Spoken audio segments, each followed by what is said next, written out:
August 29, 2017. Home field advantage is a tricky thing to pin down. I would want to go play the New England Patriots in Foxborough in January if my season was on the line. They've won their past 5 home playoff games, but they were 33 in those same must-win home games between 2008 and 2011, losing to Mark Sanchez and Joe Flacco twice.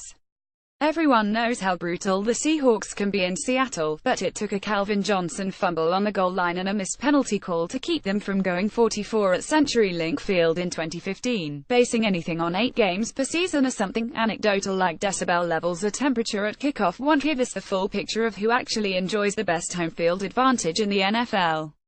And likewise, just looking at a team's record at home can be misleading.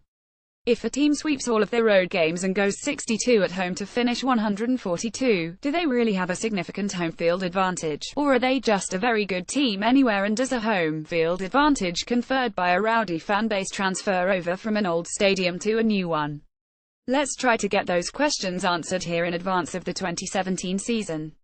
I looked into this very topic several years ago and found that the Seahawks, narrowly, had enjoyed the league's best home field advantage. Is that still the case, and who gets the least out of their home cooking? Figuring it out. Estimate a team's home field advantage. I went on a season-by-season basis since 1990 and calculated its average point differential in home games, and did the same for road contests. If you add those together and divide by 2, you get the team's observed point differential. Using point differential is better than win-loss record because point differential does a better job of predicting future win-loss record than winning percentage itself. The former number 3 overall pick has lost his starting job, and the Bortles era in Jacksonville is on life support. The Jaguars' blind spot for their quarterback has hurt them in several ways since 2014. Stafford is about to become the highest-paid player in NFL history. But is he really worth it? Joe Flacco is a cautionary tale in what could go wrong. No NFL team is flawless until now. We narrowed down the 1,696-player pool to build the best possible 53-man roster, all while staying under the $167 million salary cap. As an example, the 2016 Dallas Cowboys outscored opposing teams in their 8 home games by a total of 75 points, good for an average of 9.4 points per contest. They were good on the road, too, as they went 62 while outscoring their opponents by a total of 40 points, or an even 5.0 points per game. Their observed home field advantage is 9.45.02, which is 2.2 points. That's not an especially impressive home field advantage. It ranked 21st among the 32 NFL teams last season. The Seahawks led the league with an observed HFA of 7.5 points, while the Indianapolis Colts were remarkably 4.9 points per game worse at home than they were on the road. The average home field advantage was good for 2.6 points, which is right in line with the suggestions that Las Vegas values home field advantage as being worth 2.5 to 3 points. The problem with using single-season data is that the fluctuations from year to year can be massive. Take 2007, when the Detroit Lions posted a 79 record, and a massive observed home field advantage of 11.6 points per game. That's the second largest single-season HFA on the books between 1990 and 2016. The following year, the 016 Lions, with many of the same players and fans in the same stadium, generated a home field advantage worth -6.4 points per game, which was the worst mark on record between those same years. There's no question the fans turned on the team, but it's hard to believe that the swing was worth 18 points per game. The second worst home field advantage, interestingly enough, belonged to a pair of playoff teams, the 1993 Pittsburgh Steelers and the 2007 New York Giants, who, including the postseason, went 101 on the road before beating the Patriots in the Super Bowl. To get a better sense of who really enjoys home field advantage, we need to take a larger sample, so let's do that. Keep in mind that these numbers are only for regular season games and exclude games played on neutral sites. The games played in London and Mexico City in recent years are excluded, as are the ones Buffalo played north of the border in Toronto.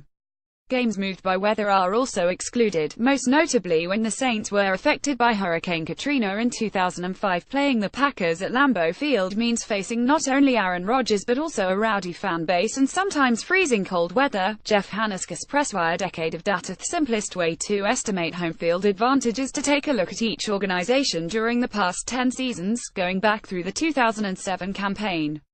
These numbers don't include the neutral site or otherwise abnormal games I mentioned, but if a team moved to a new stadium during those 10 years, I included the numbers from both stadiums. It's not a surprise to see the team at No. 1. The Seahawks would have been a popular guess for the top spot, and teams like the Packers and Bills that play their home games in frigid temperatures in front of rabid fans would be far behind. I mentioned the Ravens as a bit of a surprise team several years ago, and they've mostly kept up aside from the 2015 campaign, when Baltimore actually had a negative observed HFA of 1.6 points per contest. The 49ers, though they have to be a surprise, right? You would figure that the last days of Candlestick would be pushing San Francisco up toward the top of the charts, and indeed, the 49ers had an observed HFA of 3.8 points per game in the long-time home between 2007 and 2013. Despite the complaints about the move to Santa Clara and the franchise bottoming out during the past few years, though, the 49ers have kept things up, as their home field advantage at Levi's Stadium has been good for an even 4.0 points per contest. I don't believe it, either.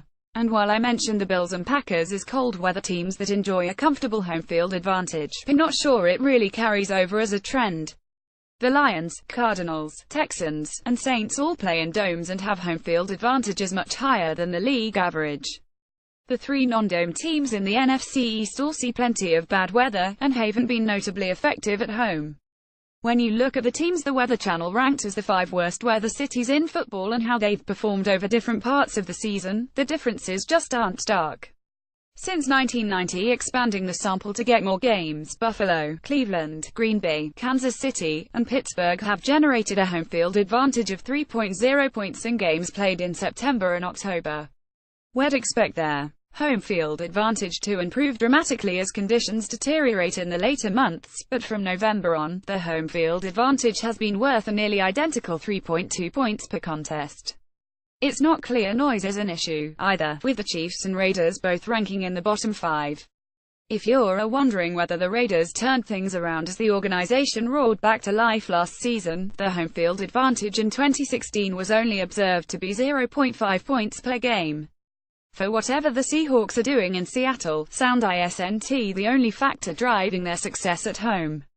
The Raiders and their fans enjoyed the first winning season since 2002. Oakland went 124 including 53 at home. Hunter Martin Getty Images Method 2 current stadium specific maybe we're underestimating the impact of a team's specific digs. Let's consider this question by looking specifically at how teams have performed in their current stadium going back through 1990. So for the Cowboys, this means we'll be looking at the games between 2009 and 2016, while every game from the Packers since 1990 would be up for consideration. For teams that haven't yet made it to 5 years in their present stadium, I substituted their most recent stadium, which affects the Falcons, Chargers, Rams, 49ers and Vikings. The numbers are mostly similar, but there are a few leaps up and down the rankings. Jets fans might best be known for their draft day reactions, but Gang Green has enjoyed a significant home field advantage since moving into MetLife Stadium, one notably higher than the roommates in blue. The Giants are in the middle of the pack, while their NFC East counterparts all hold up the rear, which seems odd.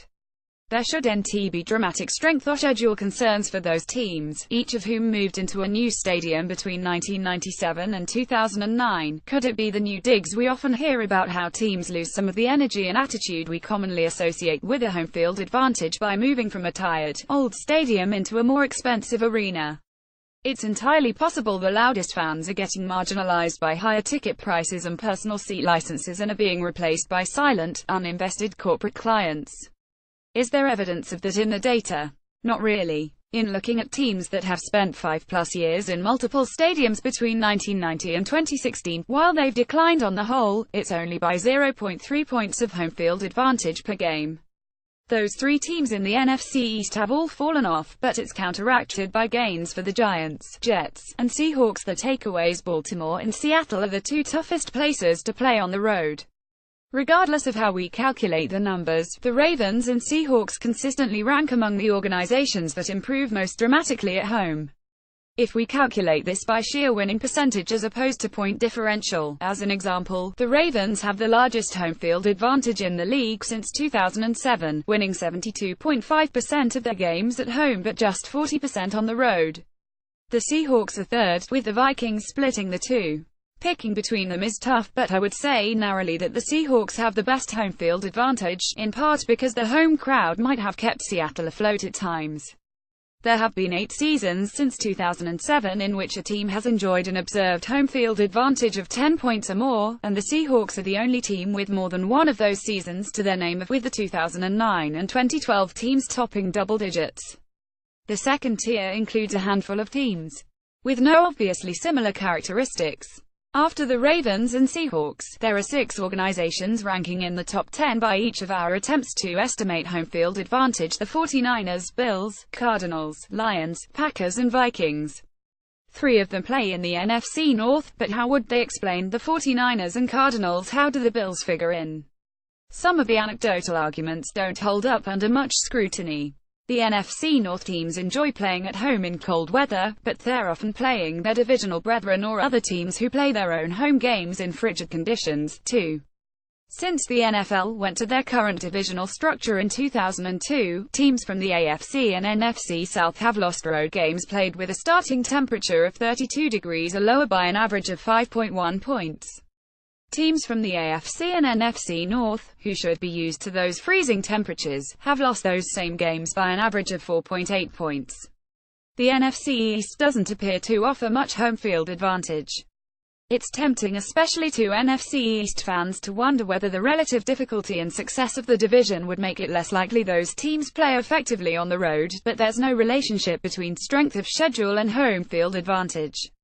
The correlation coefficient between the two by my strength of schedule measure, which takes a team's schedule and calculates each opponent's average point differential in games not involving the team in question, is just 0.04. There's a lot we don't know. It does seem likely that we're missing something in terms of understanding home field advantage, given that 3 of the 4 teams in the NFC North and most of the NFC West rank among the league leaders, while the NFC East toils in the doldrums. This is the unfortunate reality of a sport in which teams get only 8 home games per year.